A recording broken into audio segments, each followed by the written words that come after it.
Locate existing motor brackets on your outboard engine. Remove existing nut and washer from top motor bracket bolt.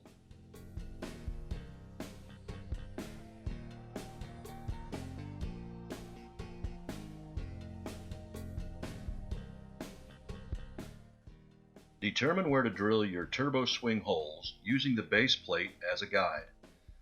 Leave 1 or 2 holes in between the original and new bolts.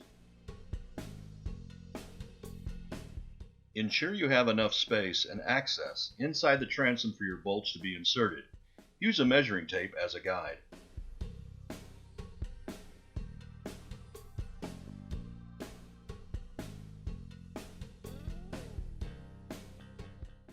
Drill your hole directly through the existing motor bracket hole using a 12mm or 1/2 inch drill bit.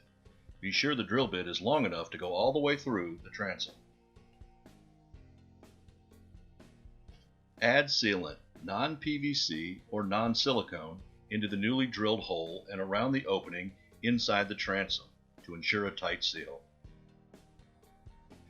Manually insert the M12 by 120 bolt with a washer into the hole through the transom.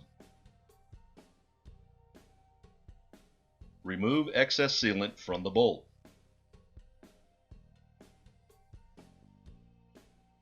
Put the correct TurboSwing base plate over the 2 bolts. Insert nut and washer, tighten securely to the engine's manufacturer's recommended torque.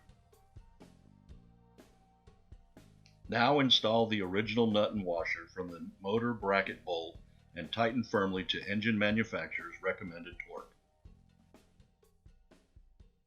Repeat steps for other side.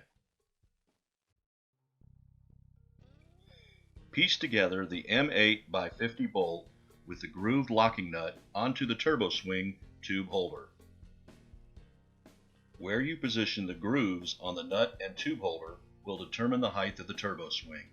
We recommend positioning these teeth at the highest position possible to allow maximum rope clearance.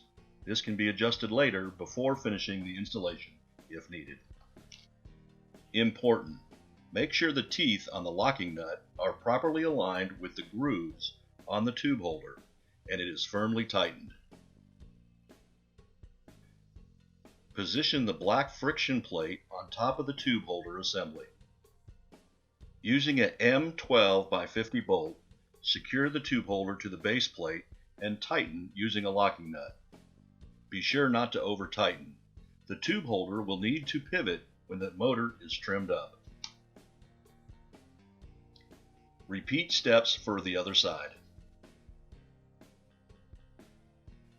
With the bar laying on a level surface, put the pulley onto the bar and loosely attach one of the black stoppers on each side of the bar.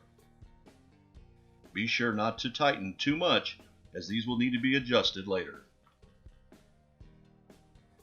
Trim motor up to allow room for the bar to be inserted into the tube holders. Lift the bar and insert into the tube holders on either side.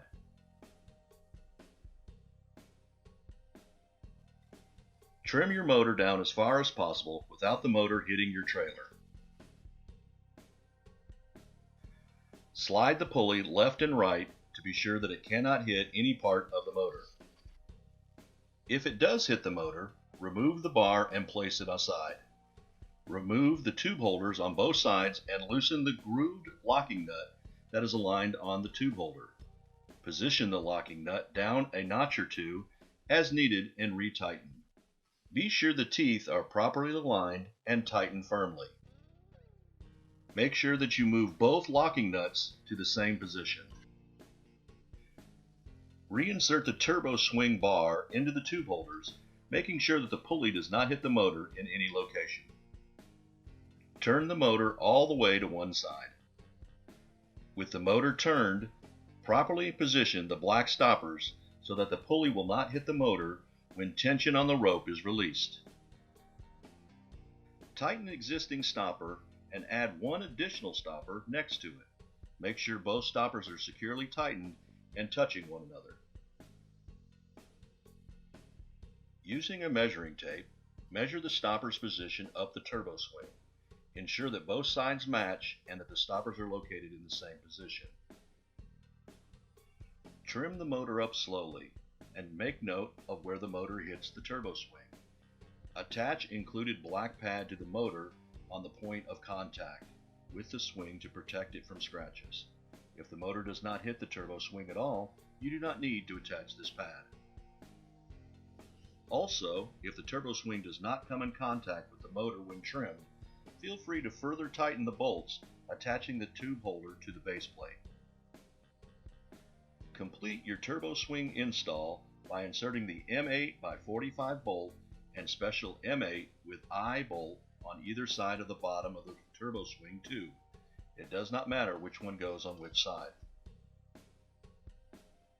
The special M8 with IN bolt can be used to secure the pulley when trailering by using a bungee cord. If the swing is going to be removed frequently, feel free to use carabiners in place of these bolts to allow for easy removal.